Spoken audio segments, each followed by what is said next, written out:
Hello, welcome to your meditation practice as part of the Open Heart Project. My name's Susan Piver. I'm very happy that we can sit together today. We'll sit together for 10 minutes and we'll start soon. So if you signed up for this newsletter, you may have become accustomed to hearing from me once a month. But during this very intense time of pandemic, I wanted to come to you once a week with a chance to sit together. So we will do that soon. So please take your seat, get settled, whether you're on a cushion on the floor with your legs crossed loosely in front of you or in a chair. And if you sit in a chair, please sit with your feet flat on the floor. And if you don't feel well, please feel free to lie down.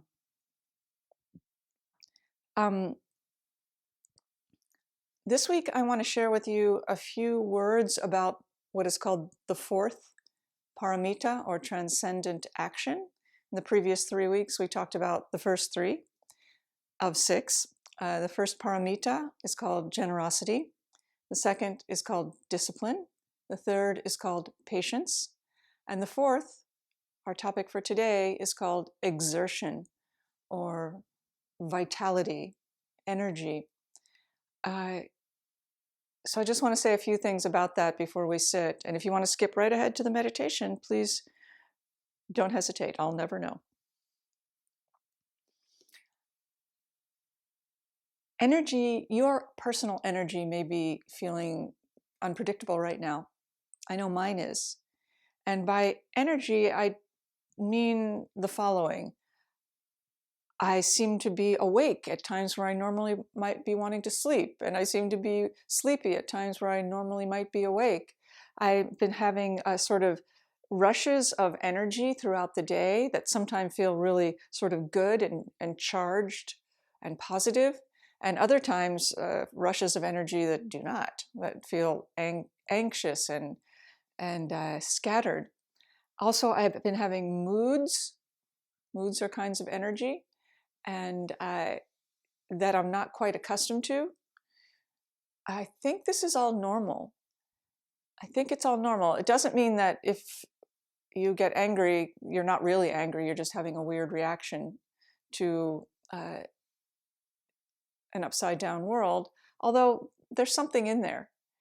I believe, I've been thinking myself about my strange mood swings between fine and enraged and sad and intense and all the things, but they're coming in cycles I'm not familiar with. I'm saying this because I know that there are a lot of us who are feeling the feels. And I just want to urge you to be very gentle with yourself, to be so patient with yourself, to work with unexpected mood swings to the best of your ability, and to be patient with others who are also experiencing mood swings, which does not mean that you should tolerate people being mean to you or aggressive or abusive, or absolutely not. I'm not in any way saying that. But I am saying that if the people that you're close to are acting weird, or weird, as we would say here in Somerville, Massachusetts, we could all use a little slack right now, except if people are being mean. You don't have to tolerate that. So energy is our topic for this week. The fourth paramita, exertion. Now, as a reminder, the paramitas, or transcendent actions, are things that you do. I'm going like this because I always think of them as like 6 oars in a boat, or a canoe, that take you from the shores of Cuckoo Town in unkindness, darkness, cruelty, lack of compassion, chaos.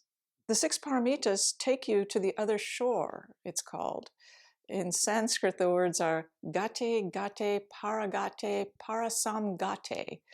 The paramitas have the ability to take you beyond, beyond, beyond, so friggin' far beyond. I'm pretty sure that's not the literal translation, but it's close. To the other shore of sanity, of goodness, of an overflow of compassion and kindness, of decency.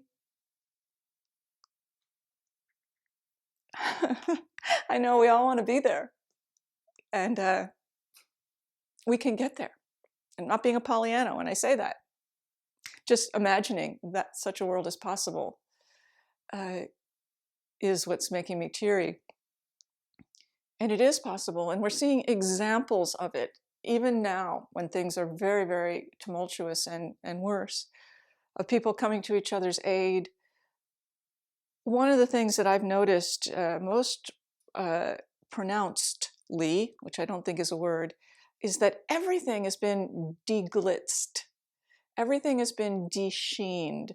There's no more plastic coating to our interactions, our, longings. I don't know. It's just everything is stripped down to something more genuine. And that's good. That's good. I believe that's part of what happens. Gate, gate, parasam gate over here. In any case, the 6 ors. First or is generosity. Second or is discipline. The third or is patience. The fourth or is exertion or energy. And energy is the net result of the first 3. If you are generous, if you have the ability to be giving, if you are disciplined, if you hold your seat, if you don't let yourself get washed away by your good-heartedness, but instead hold your seat and are skillfully generous, that's one way to describe discipline, there are many others, and you are also patient, meaning you're like, okay, that didn't work. Okay, that did work. I'm not going to get carried away by either of those, but I'm going to keep remaining present. If you can do those 3 things, you have a lot of energy, according to the schematic of the Paramitas. You have energy. You feel awake. You are willing to try. You don't look at the things that you have to do, which I do all the time, so I'm not trying to say anything other than that, and go, ugh. Or if you do go, ugh, you have some gentle interest in yourself, which is a kind of energy, and you haven't given up altogether. You're like, okay, I want to give up. I see that. Let me be with that. That counts as exertion in my book. So the enemy of exertion, the enemy of energy, is called laziness. And I know that sounds very pejorative, but I'm going to explain to you what the Buddhist view of laziness, and I hope you'll see it's not like, you've been lazy, you lazy bum. It's not like that kind of view of laziness. Anyway, 3 kinds of laziness, which, it is the primary obstacle to lots of things. So it makes sense. We're going to look at it very carefully. 3 kinds. The first kind of laziness is called regular. You just don't do it. You're just like, nah, nope. You kind of give up. Sometimes, what the hell, you have to. But you develop the habit of just going, it's not worth it. I can't do it. I'm going to distract myself instead. And right now I'm team distraction right now. If you watch TV or play video games or whatever you need to do to manage your spirit, I have no judgment of that whatsoever. But we all know what it's like to just go, no, I'm not going to do the things that I know are good for me because I don't feel like it for whatever reason, good or bad. So that's just regular laziness. I don't really need to explain it. We all know it. We've all experienced it. You may be experiencing it right now. I experienced it earlier today. So anyway, we know what that one means. The second form of laziness is called losing heart or becoming disheartened, which is a very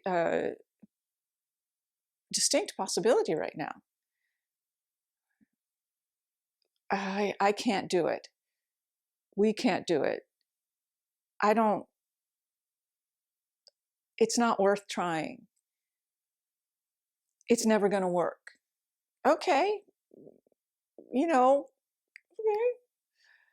Now, but in Buddhism, that's considered lazy, not just like a bummer. It's lazy. Why is it laziness? because you have forgotten that actually all things are possible. And we don't actually, this is the weirdest reversal for me of disheartenment, is I don't actually know how things are going to turn out. You know why I say that? Because I don't.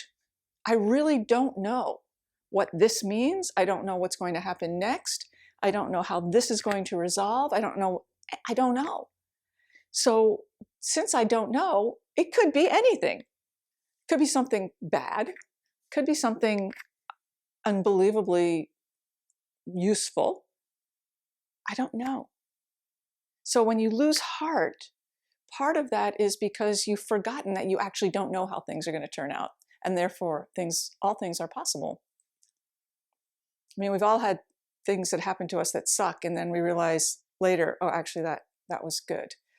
I'm not saying the pandemic's good. However, we don't know. We don't know right now. So don't lose heart. Don't lose heart. All things are possible. And when you do find that you're losing heart, connect with someone who you love, who cares about you, and remember, you don't know.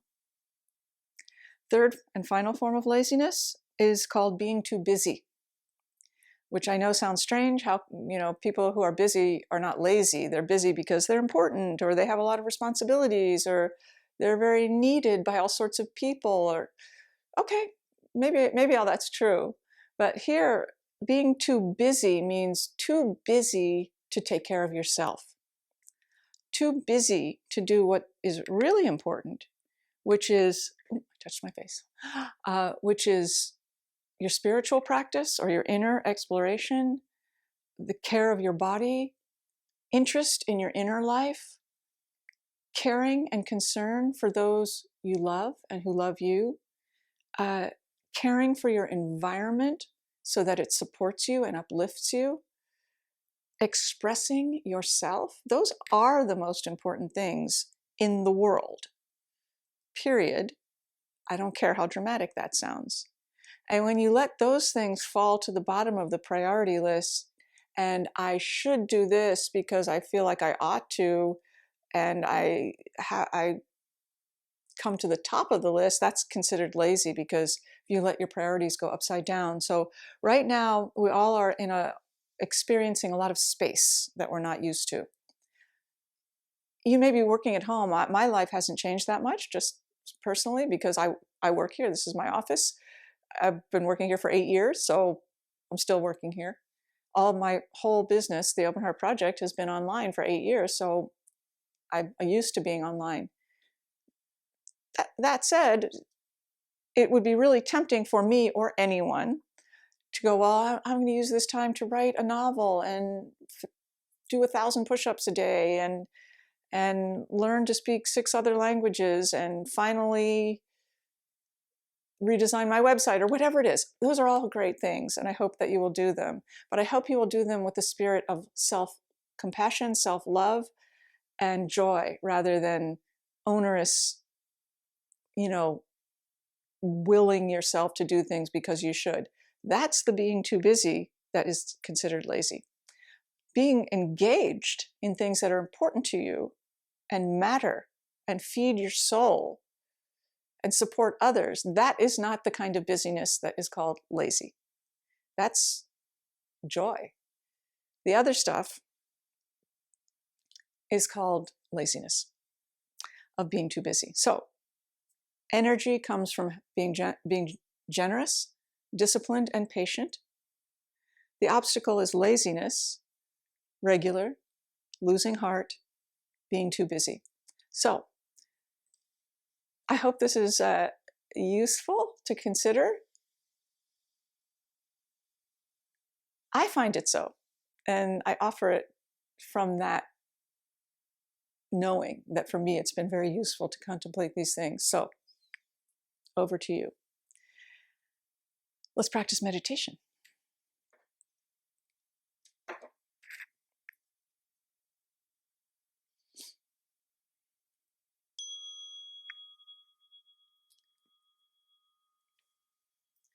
Begin your practice, please, with a sense of generosity. I am giving this time to myself freely. A sense of discipline. I will do my best to apply the technique wholeheartedly. I'm not going to half-ass it. And please also be patient and allow your experience to be what it is. And from that, the energy to practice is naturally there.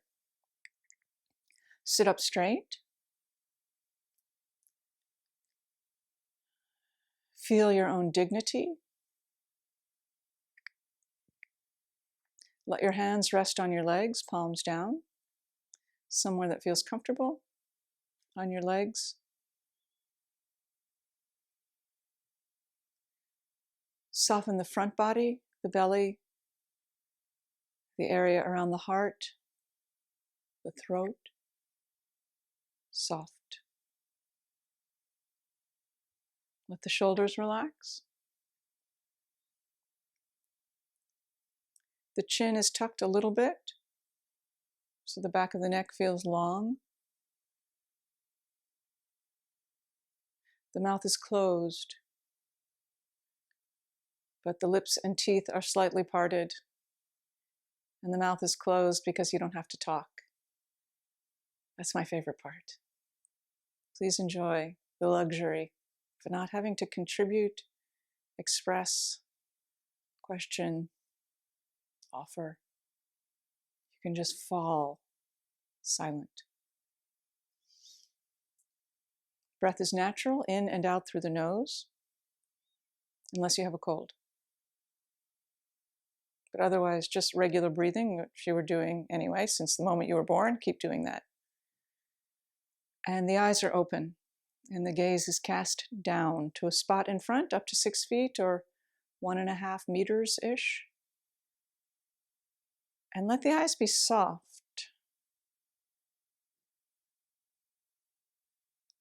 And instead of staring at one spot, holding the eyes steady, let the whole visual field in.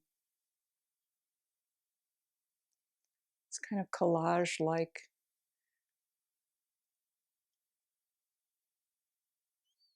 Let your attention rest on the breath, which means feel the body breathe.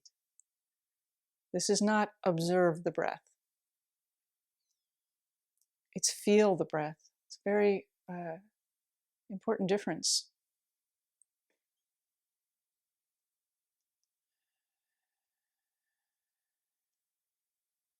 Feel the inhale. Feel the exhale.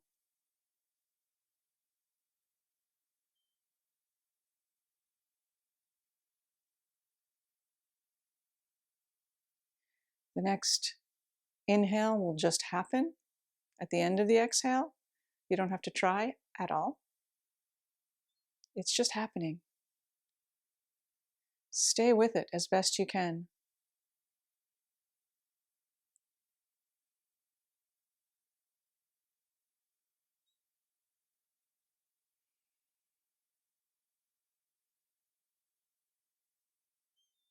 The mind will continue to make thoughts because that's what it does, so thank you very much. Very useful and important. Not the point right now, however. Nonetheless, there's no effort to stop thinking, or change thinking, or critique thinking. None of that matters right now. The primary attention is on the breath, and the thoughts are like birds flying across the sky. Some are close, some are far, some are big, some are tiny, some are flocked together. Cool. They all fly by. And in this practice, we identify with the sky. Clear, open space that can hold it all. And always returns to stillness and openness. So if you notice, however, you become distracted by thought, like you forgot about your breath completely. Notice that. Label that moment thinking. So you're like, okay, I get you. You're thinking. Let go. Just gently let go. Gently come back to the breath. And gently begin again. Feeling this inhale and this exhale. Repeat, repeat. So we'll sit together.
Thank you so much for your practice.